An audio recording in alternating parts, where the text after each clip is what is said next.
कोई बात नहीं। ठीक है, चलो एक फायदा है रोल जैसे विधानसभा चुनाव चल रहा है और जिसमें हाशिम भाई चौथी मरतबा लड़ाई लड़ रहे हैं और इस टाइम नवाब मलिक विट्ठल वो अपना सुरेश पाटिल जैसे कैंडिडेट बीजेपी से 2 आए हैं, तो ये राजनीति में अबू हाशिम आजमी साहब का जितना मुमकिन है। कैसा है कि शाहिद भाई अभी आपने खुद ही कहा कि 2 लोग बीजेपी के आए हैं। ये 2 लोग क्यों आए हैं? एक आए हैं जनाब अबू हाशिम आजमी साहब का वोट काटने के लिए आए हैं, दूसरे आए हैं कि बीजेपी उनको सपोर्ट करके उनको आगे रेस में करे। लेकिन गोंडी की जनता को जो बाहर वाले आए हैं, नवाब मलिक साहब हो या कोई भी हो, अगर वो गोंडी की जनता को बेवकूफ समझ रहे तो गोंडी की जनता बेवकूफ नहीं, बहुत होशियार है, बहुत होशियार है जनता यहाँ की। और जनता ने अपनी होशियारी 3 मरतबा दिखाई है और इंशाल्लाह चौथी मरतबा भी दिखाएगी। जनाब अबू हाशिम आजमी साहब को बड़ी ताकत से, बड़े वोटों से जीत दिलाएगी। और देखिए, आप पहली मरतबा अबू हाशिम आजमी जीते थे तो कुछ ज्यादा वोटों से जीते, फिर सेकंड टाइम जीते तो और ज्यादा वोट से जीते, थर्ड टाइम जीते तो और ज्यादा वोट से जीते। इंशाल्लाह अब सबका रिकॉर्ड तोड़ के और ज्यादा वोट से जीतेंगे। आपकी ऐसा लगता है कि जीतना ही मुश्किल है? ऐसा आप लोगों को लगता है? आप लोग गली गली में जाइए और किसी व्यक्तिगत मतलब किसी पार्टी के व्यक्ति किसी नहीं पूछिए आप सवाल। आपको सवाल करना है तो किसी बोलते हैं कि एक आम जनता से जाके पूछिए। आम जनता से जाके पूछिए कि 15 साल गोंडी का क्या हाल था। क्या 15 साल पहले गोंडी में पानी था? फर्स्ट ये इसलिए हम लोग पानी का नाम लेते ना, पानी एक ऐसी अहम जरूरत थी जो हमारी प्यास, हमारी भूख, हमारा स्कूल जाना, हमारा कॉलेज जाना, हमारा काम धाम, हर चीज पे हम उस चीज के लिए तरसे थे। पानी से आ जाइए, फिर बोलिए, पूछिए उनसे 15 साल क्या पहले रोड नंबर 1 से लेकर रोड नंबर 15 तक बना हुआ था? क्या 15 साल 5-5 माले 4-4 माले घर थे? एक घर था हमारे पास, एक घर में 10 बाई 15 बाई 14 फीट के घर में यहाँ के जो परिवार था, हम लोग खुद 2 भाई थे, मैं खुद अपने हमारे एक दोस्त है, हम लोग उसके घर पे चले जाते, कुछ दोस्त अहबाब हमारे रिश्तेदार आ जाते थे, हम लोग उनके घर पे जाके सोते थे। लेकिन आज माशाल्लाह जनाब अबू हाशिम आजमी साहब की देन है कि 3-3 4-4 माला घर बना के है। एक में मैं रहता हूँ, एक में मेरी माँ रहती है, एक में किचन है, एक में मेरा बड़ा भाई रहता है। तो इससे ज्यादा आजादी क्या चाहिए? उनसे पूछिए 15 साल पहले क्या हॉस्पिटल यहाँ पे था? आज जहाँ पे आप लोग खड़े मौजूद हैं 500 पेशेंट देखे जाते हैं, 500 पेशेंट। डायलिसिस फ्री मशीन यहाँ पे लगी हुई है, जनाब अबू हाशिम आजमी की पैसों से लगी हुई है। आज उनसे जाके पूछिए कि 3-3 माले स्कूल थे यहाँ पे, क्या एटीएम कार्ड था यहाँ पे, क्या पेट्रोल पंप था यहाँ पे, क्या यहाँ पे फ्लाईओवर था, ब्रिज था? या आज से 15 साल पहले कितने एजुकेशन बच्चे थे, कितने एजुकेटेड लड़के थे? मैं देखता था ज्यादातर ड्रॉप लोग करते थे, 8वीं से लेकर 9वीं 10वीं तक ड्रॉप कर जाते थे। लेकिन आज देखना हर मोहल्ले में, हर घर में देखना, कोई भी बच्चा देखना 12 पास ही मिलेगा आपको। अगर वो किसी चीज की वजह से अगर वो ड्रॉप कर जाता होगा तो शायद अपनी गरीबी की वजह से, किसी और वजह से।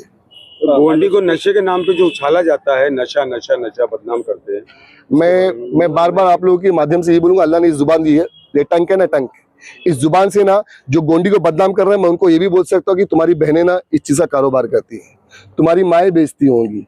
ये मैं बता रहा हूँ, मैं झूठ बोल रहा हूँ इस चीज के लिए। ये जुबान है, अल्लाह इस जुबान से मैं चाहूँ तो सच बोलूं, चाहूँ तो झूठ बोलूं। जब गोंडी में कोई मुद्दा नहीं मिला लोगों को ना, तो गोंडी को बदनाम करने के लिए सिर्फ और सिर्फ नशे का एक नाम दिया जा रहा है। क्या अनुशक्ति नगर में नशा नहीं है? आप जाइए पुलिस की क्राइम रिपोर्ट निकालिए, पुलिस क्राइम रिपोर्ट में आपको आ जाएगा कितना केसेस हुए वहां पे।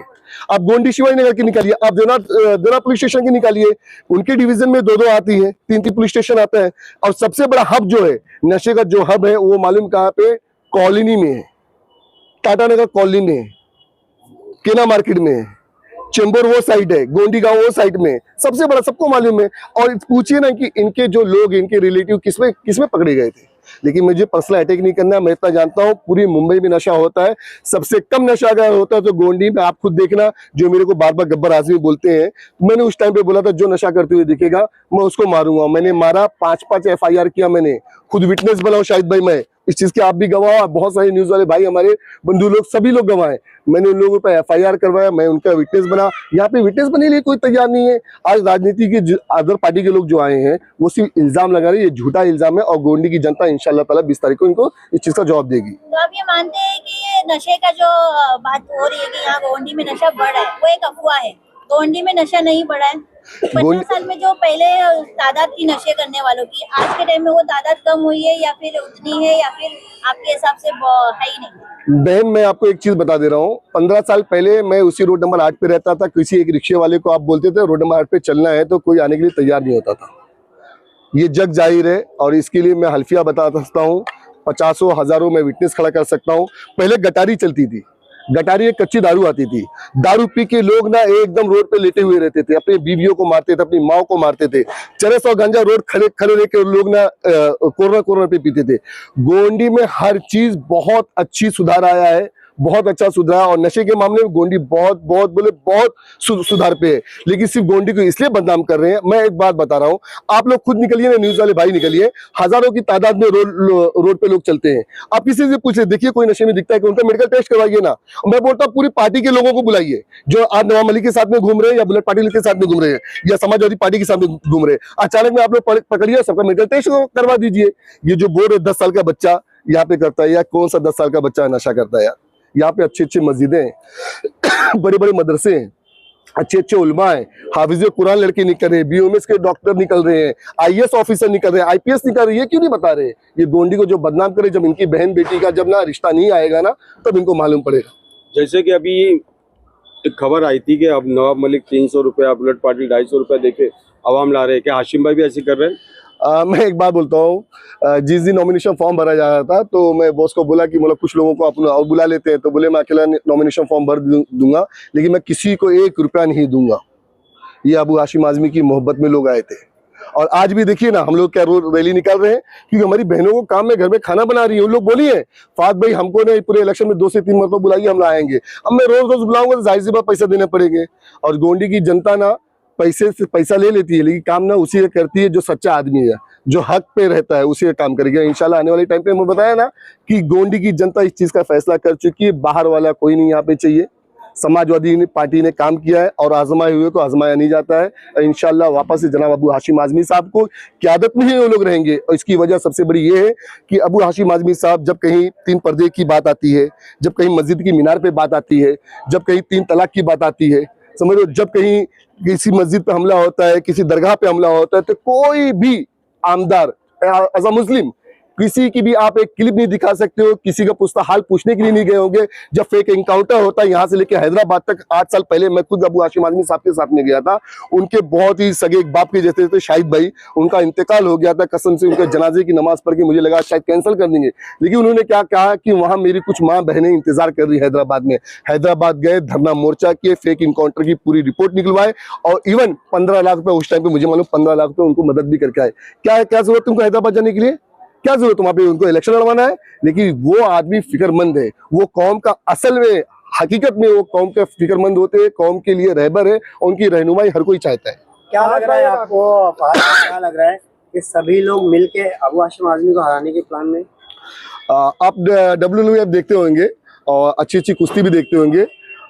देखिए जब कोई अच्छा पहलवान होता है ना, तो उससे हर कोई आता है हाथ आजमाने के लिए, कि बोलते ना कि कभी हो सकता है कि मैं हरा दूं तो मेरा नाम हो जाएगा।